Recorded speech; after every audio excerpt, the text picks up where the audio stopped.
All right, pleased to bring in right now Jonathan Conricus, the former lieutenant colonel, co-founder of Bottom Line Media, to talk about the moves that are happening now. But first, Jonathan, I just want to go over this Operation Rising Lion, because what the IDF accomplished last night, some say 8 months of planning, maybe even years. The precision it took to pull this off with Mossad on the ground. They actually infiltrated Iran and were able to create a drone base here.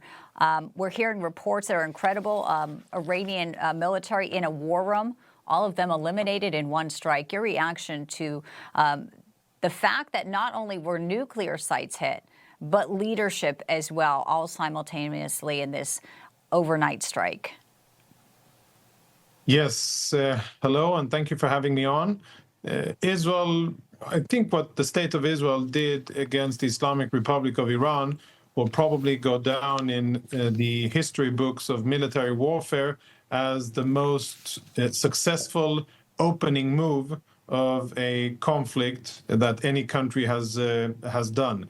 We're talking about the entire senior command of the Iranian defense establishment, more than 20 different officers, 2-star generals, 3-star, 4-star generals, lots of Iranian scientists, nuclear scientists that were vital to the nuclear program, and specifically those that specialize in developing the weapons capabilities. All of those were taken out in the first strike, and they were taken out almost simultaneously. And as you said correctly, what made that happen was the excellent intelligence that Mossad has been generating on the ground, and the ability to know in real time where they were. And might I add that very few non-combatants were wounded or killed. We have lots of dead senior Iranians, but very few civilians killed. And that's, of course, always something that Israel aspires to do. Which leads us to why President Trump says they're calling, but he says most of the people are dead. The Times of Israel publishing a report, Jonathan, talking about how Iran may have been lulled into this sort of sense that there was no attack imminent. And you and I were speaking about that last night while we were on the air. So now we have the question is, what is Iran's next move? We know that Israel has a fresh round of attacks happening. We know they shot back drones, but they were all not successful here, Iran. So how we go forward, and what do you think the potential for Iran doing something bigger or wider? Because we know that Secretary of Defense Pete Hegseth will be speaking with your defense minister, Israel Katz, today. Trump and Netanyahu will get on the phone. While there, is some type of concern about what the future looks like, it does look like at this hour, Iran is on the ropes, maybe crippled like they never knew before, and now diplomacy could take a front seat.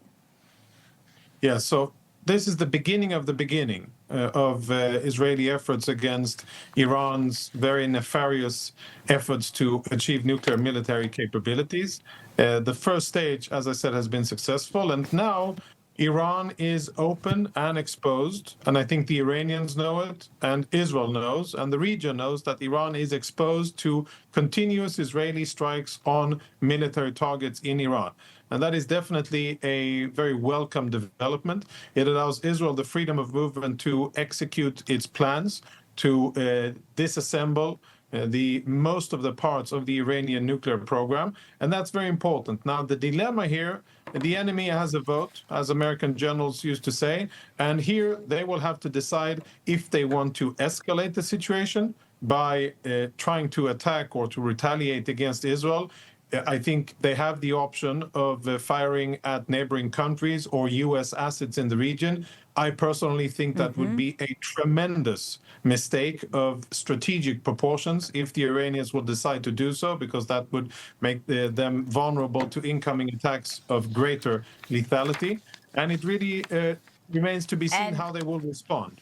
But Israel, just last sentence, Israel has a lot of targets left. National infrastructure, economic infrastructure, and the regime targets. And the regime knows this.